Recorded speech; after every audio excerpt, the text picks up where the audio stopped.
So hello and welcome back students to EIP Education and Study with Anas sir. Today I will be starting one short explanation of class 12th business study chapter number 8 controlling. तो आज के अपनी इस class में इस chapter में आने वाले सभी इंपॉर्टेंट टॉपिक्स एंड पॉइंट्स को एक वन शॉट वे के साथ हम समझने वाले हैं।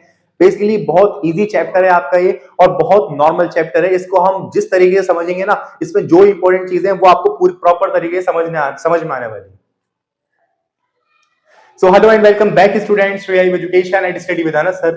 Today I will be starting class 12th business study chapter number 8 controlling one shot explanation. तो आज के अपनी इस क्लास में इस चैप्टर में आने वाले सभी इंपॉर्टेंट टॉपिक्स एंड पॉइंट्स को एक वन शॉट वे के साथ हम समझने वाले हैं। तो स्टार्ट करते हैं क्लास को। तो सबसे पहले हम बात कर रहे हैं कंट्रोलिंग की, और कंट्रोलिंग का अगर मैं इजी मतलब निकालूं तो हम सब जानते हैं कि कंट्रोलिंग का मतलब यह है कि जो आपने प्लानिंग करी, जो आपने स्टैंडर्ड सेट किए, उसके अकॉर्डिंग काम हो रहा है या नहीं हो रहा, वह कंट्रोलिंग होती है।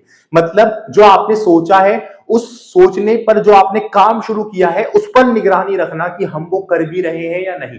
तो इसकी डेफिनेशन क्या है? It refer to bringing the actual performance या actual result closer to the desired result. यहां पे ये जो आपकी कंट्रोलिंग होती है, they are closely and directly related to the planning. ये बिल्कुल प्लानिंग से डायरेक्टली कंट्रोल रिलेट करती है। मतलब planning is equals to controlling आप कह सकते हो।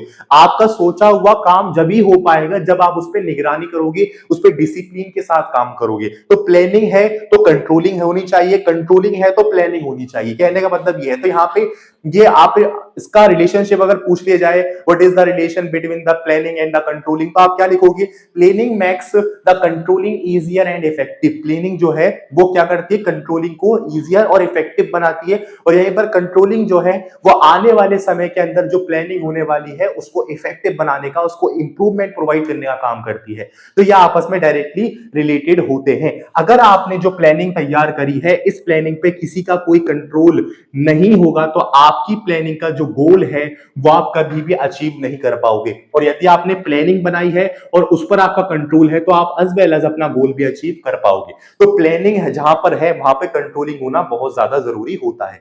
तो ये हमने इसकी डेफिनेशन के बारे में जाना। इसके कुछ प्रोसेस है, वो प्रोसेस को जरा फोकस करते हैं। देखो हमारे पास ये 5 प्रोसेस आते हैं, इनको जानते हैं। पहला हमारे पास आता है बेटा setting performance standard. Setting performance standard का मतलब क्या होता है कि सबसे पहले अपना उद्देश्य तय कर लो कि हम क्या करने वाले हैं। उदाहरण के तौर पर मैंने अपना उद्देश्य तय जो किया था वो मैंने तय किया 20 यूनिट्स का, कि मुझे ना 20 यूनिट्स की प्रोडक्शन हर महीने करनी है। तो this is our first step. First step मतलब सेटिंग परफॉर्मेंस स्टैंडर्ड। मैंने अपना सेटिंग कर ली, भाई मेरा स्टैंडर्ड ये है। सेकंड आता है मेजरमेंट ऑफ एक्चुअल परफॉर्मेंस। हमने काम शुरू कर दिया और काम जब हमने शुरू करा तो हमने केवल 15 यूनिट की प्रोडक्शन करी मंथली बेसिस पे। तो अब हम क्या करेंगे? इनको मेजर करेंगे कि भाई हमने जो उद्देश्य रखा था, ऑब्जेक्ट रखा था, स्टैंडर्ड रखा था, वो 20 का रखा था, बट हमने क्या करी? यहाँ पे 15 ही प्रोडक्शन करी। तो हमारा थर्ड स्टेप क्या होता है? Comparison of actual performance with the standards. अपने स्टैंडर्ड्स के अकॉर्डिंग अपनी एक्चुअल परफॉर्मेंस को कंपेयर करो कि हमारे अंदर कहां कमी रह गई, या फिर हम कहां पे सफलतापूर्वक काम कर गए, या फिर कहां पर हम इक्वल टू की पोजीशन पे रह गए। मतलब यह है कि आप किसी भी काम को करो उसमें 3 एलिमेंट जरूर आते हैं। पहला आता है ग्रेटर देन, फिर आता है इक्वल्स टू, फिर आता है लेस देन। या तो जो आपने सोचा है आप उससे ज्यादा काम कर लोगे, या तो जो आपने सोचा है आप उसके बराबर ही काम करोगे, या फिर उससे कम करोगे। तो ये 3 एलिमेंट आते हैं। तो इन्हीं चीजों को हम यहाँ मेजर करने का काम करते हैं, कंपैरिजन करने का काम कर रहे हैं। फिर एनालाइजिंग डेविएशन। उदाहरण के तौर पर कि यहाँ मैंने 20 यूनिट का स्टैंडर्ड रखा कि 15 यूनिट्स, तो मैंने यहाँ पे किस में चला गया? -5 में चला गया। तो ये -5 की जो मेरे पास डेविएशन आई है इसको हम एनालाइजिंग करने का काम करते हैं। देन आफ्टर हम यहाँ पे करेक्टिव एक्शन लेते हैं, टेकिंग करेक्टिव एक्शन, ये आप ध्यान रखिएगा, ठीक है। तो यहाँ पे देखा जा रहा है कि -5 जो हम गए हैं, -5 डेविएशन, नेगेटिव डेविएशन जो हमारे पास गई है, ये आपकी डेविएशन नेगेटिव वाली है। तो ये क्यों गई है? अब जब हम इस पे काम करेंगे हम सोचेंगे भाई नेगेटिव डेविएशन क्यों गई है, तो हम आने वाले समय में नेगेटिव डेविएशंस पर काम करके और इसको नहीं बना पाएंगे। मतलब ये तो हमारे लिए एक तरीके से बेकार ही है ना। मतलब अगर हम जितनी यूनिट की प्रोडक्शन रखी, स्टैंडर्ड रखा, और उतनी ही नहीं कर पा रहे, फिर तो हमारे लिए लॉस है। इसीलिए तो यहाँ पे हम एनालाइज करते हैं कि ये जो नेगेटिव डेविएशन आई है वो क्यों आई है, जिससे हम आगे नेगेटिव डेविएशन को इनकर्ड ना कर पाए।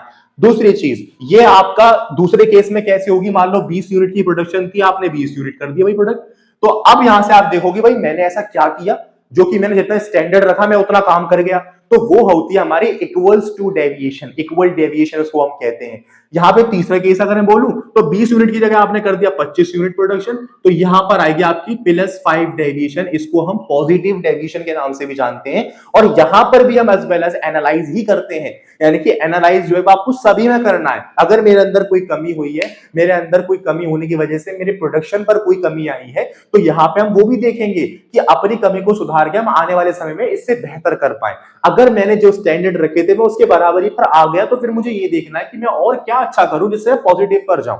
जब मैं पॉजिटिव पर चला गया, फिर मैं एनालाइज करूंगा कि मैंने आखिर ऐसा क्या किया जिससे मैं पॉजिटिव में चला गया, जिससे मैं आगे भी कंटिन्यू यही रख सकूं। तो यहाँ पे क्या होता है बेटा, analysing deviation then after taking corrective action. ठीक है, तो ये हमारे 5 प्रोसेस थे। इसके बाद इस चैप्टर में इंपॉर्टेंस लिमिटेशंस पूछ ली जाती हैं, फीचर्स और इंपॉर्टेंस ज्यादा पूछते हैं, और ये ज्यादातर प्लानिंग से रिलेटेड ही है, तो प्लानिंग के फीचर्स इंपॉर्टेंस भी आप यहां से करेक्ट करके लिख सकते हो। फिर भी मैं 2-4 यहां पे लिख दिए हैं आपके लिए फीचर। पहला आता है भाई, controlling is the fundamental function of management, controlling is the goal oriented, controlling is the pervasive function, and the controlling is backward and forward looking function, यानी कि आगे और पीछे सब कुछ देख के चलता है जिससे आने वाले समय में कोई परेशानी ना हो।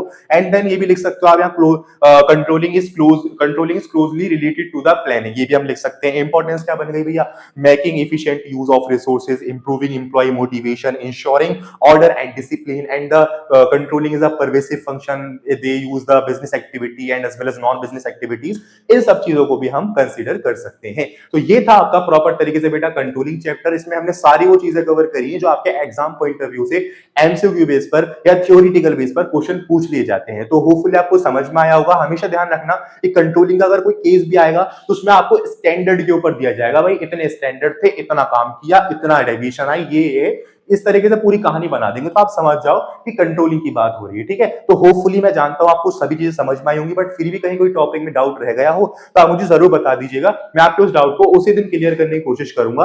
और साथ ही साथ आप जानते हो जैसे कि हमने अपनी क्लास 12 बिजनेस स्टडी का पार्ट बी प्रॉपर तरीके से फिनिश कर लिया है, पार्ट ए भी हमने लगभग फिनिश कर लिया, 2 चैप्टर हमारे रह गए हैं, स्टाफिंग एंड डायरेक्टिंग, उसको भी हम कल और परसों की क्लास में कवर कर लेंगे।